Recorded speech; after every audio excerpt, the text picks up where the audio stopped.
Hey guys, welcome back to Ham Radio for Non-Techies. I got a quick update for you on the new Yaesu FT710.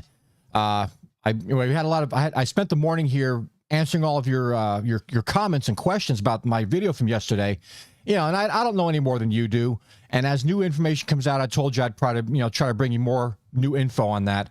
But we actually have some new info today, and this came from QRZ.com or QRZnow.com. I'll have a link for it down below.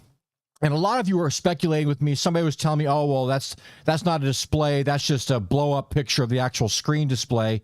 And so some of you are like, well, it probably won't come with that monitor. Or that's not a monitor for it, or not a tablet, blah, blah, blah. Well, we have a new picture here that was released. And as you can see here in the bottom, you probably can't see what it says on the bottom right down here. It says, display is not included. The image is shown with an optional third-party external display. So that does mean there will be a video port, and either to be able to hook up a tablet or some kind of a smaller display to be able to utilize it to make it look like what you're seeing there. We're also seeing this picture an additional speaker add-on. So that's kind of cool. But you can get the speaker add-ons for almost any of the Yaesu models out there. That's not really a big deal to me. I've always been kind of happy with my 991. The audio coming out, it was just fine because what I was using was in my shack and there's nothing else in there making noise, so I could hear everything just fine. So let's go down here. Like I said, I'll have links to this page down at the bottom. You can read it on your own, but real quick, they're saying the new FT710 AESS is a 100-watt output, so I'm not talking about the 50 or 10-watt, utilizing the advanced digital RF technology introduced in the FTDX101 and the FTDX10 series. A few of the remarkable features of the new FT710 are Yaesu's unmatched SDR technology emphasizing the receiving performance, bandpass filters dedicated for the amateur bands to eliminate out-of-band or unwanted signals, and RF front-end design with a 250 megahertz HRDDS or high-resolution direct digital synthesizer, enabling phenomenal multi-signal receiving characteristics.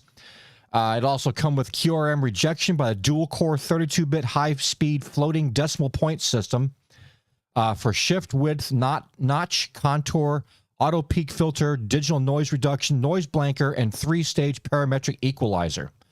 High-resolution 4.3-inch touch screen. That's what we talked about that yesterday. I think they're going to put in the same screen they put in the FTDX10 will probably be on this thing. So 4.3-inch touch screen, 3-dimensional spectrum stream. So you will have the 3D spectrum scope. Let's see, VFO mode indicator. Placed around the VFO dial shows the current operating mode, VFO-A, VFO-B, memory mode, and clarifier split operation. There's quite a bit of stuff on here, but you can kind of read through it on your own. But we now know a couple more things that we didn't know before.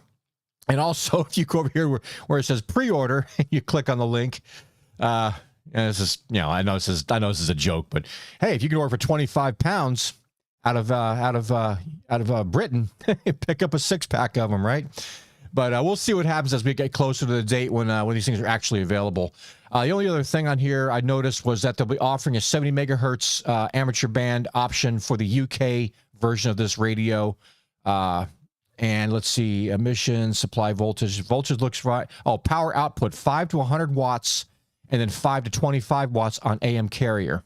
So that's cool to know. So that makes me now wonder, are they not going to offer the 10-watt and 50-watt version to the U.S.? Maybe we're only going to get the 100-watt version, and that seems to make sense. I had a couple other people that were more familiar with the licensing over in Japan. I forgot the guy's name now. He gave me some comments on my video yesterday, and he was saying that based on your license level determines what kind of radio you can operate and so on and so forth. So that makes sense. So looking further on the sheet here and what they're talking about for the features of this radio, I'm also seeing this thing here for a preset mode function suitable for FT8 operation. Of course, talk about the speaker, external display connection terminal, a DVI-D. So that's how you're going to connect that external display, I assume. Built-in high-speed automatic antenna tuner with 100-channel memory, support for the FC40 auto antenna tuner, SD memory card. We'll have an SD memory card used for the communication, record, transceiver setting, the memory content, screen capture images, and to update the firmware. 2 USB ports, Type A and Type B. Wonder why no one uses Type C. That's strange. Anyway, Other essential features such as CW Zin and Spot, intercept point optimization and remote operation and control remote operation with network remote control system, to name a few. Sorry, that was a lot. That was a lot of stuff to read there. So yeah, that's quite a bit of stuff they're going to have in this radio, and you know, it looks like it's going to be. I was assuming it was going to be like maybe an upgrade to, like, say the an upgrade to the 891 and be like a cross between the 891 and the 991. But now it looks like, according to what they're saying here, it's going to be kind of like the light version of the FTDX 101 and the FTDX 10. So it might be maybe a lot more affordable option. Price point, like I said, I don't really know. There's a lot of rumors going around about price point right now. I've heard under $1,200. I've heard just above 1,000. It's just going to remain to be seen. We'll just have to see what they do. I would assume that because you're not getting VHF, UHF, it's not a full shack in the box, all band, all mode like the 991, that it would probably be relatively cheaper. But then you're now adding in the technology and all the stuff that the FTDX10 and FTDX 101 do, or you know, maybe a dumbed down or lighter version of that. But have that extra technology, a larger screen, the Spectrum scopes, all the cool little bells and whistles you get on some of the larger, more expensive radios, that might actually come into play here. Well, it remains to be seen, guys, but we still don't know a whole lot. This is a little bit better. I'm surprised we got information that quickly. You know, this could just blow up real quick. Might just release everything this week, and we'll find out everything, you know, by this week. We'll just have to stand by and watch. But if you get a chance to check out the stuff, if you're interested in this kind of a radio or interested in this particular model and excited about it coming out, you know, you'll probably be ahead of the game way before I will. Anyway, guys, have a great day. Please subscribe if you haven't subscribed already. Click that like button. Let YouTube know that this video is the kind of content you want to see, and it'll help me out and helps other people out that might be interested in this kind of stuff. And until then, guys, this is Ham Radio for Non-Techies, and we are clear.